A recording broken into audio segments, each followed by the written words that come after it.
Let's say you have a rule, like, I only eat sweets on Saturday. Rationalization doesn't start with breaking the rule. There's a more subtle start that makes breaking the rule seem reasonable. Before you break a rule, you need to ignore a principle. The moment you create a just this once clause, you're no longer reasoning. You are negotiating with your own standards. This is day 3 of 7, and today is where you expose that negotiation. Today, you test whether your principles actually guide your behavior or whether they only apply when convenient. Reasonable thinking doesn't negotiate with your standards. It keeps you consistent with the same values even when inconvenient.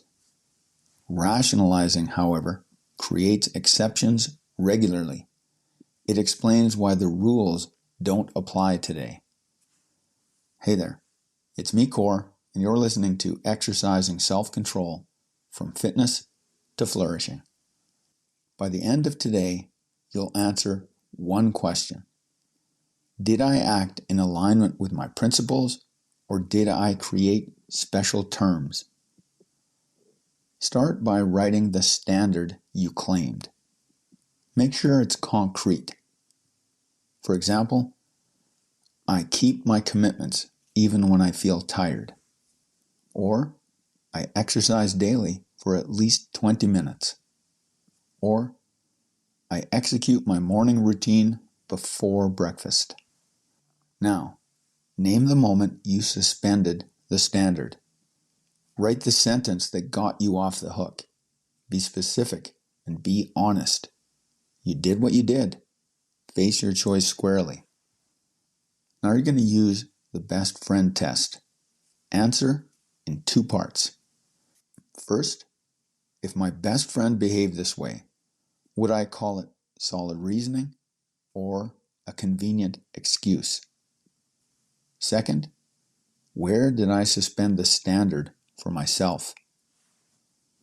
When you ignore your own principles, you don't just miss a day. Sure, you've sacrificed the opportunity to make more progress, but there's something more detrimental happening. You're weakening your identity as someone who follows through. That jeopardizes your future.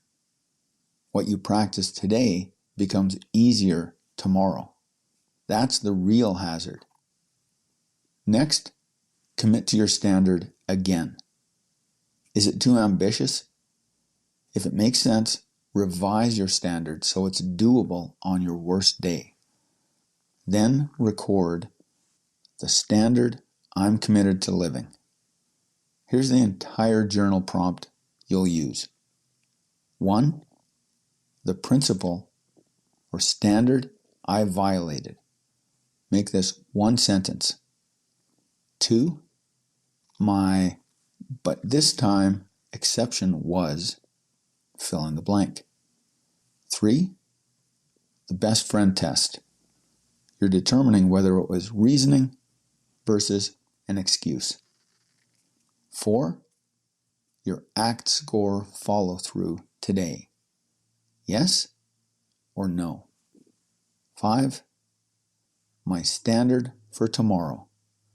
And this will be revised if necessary.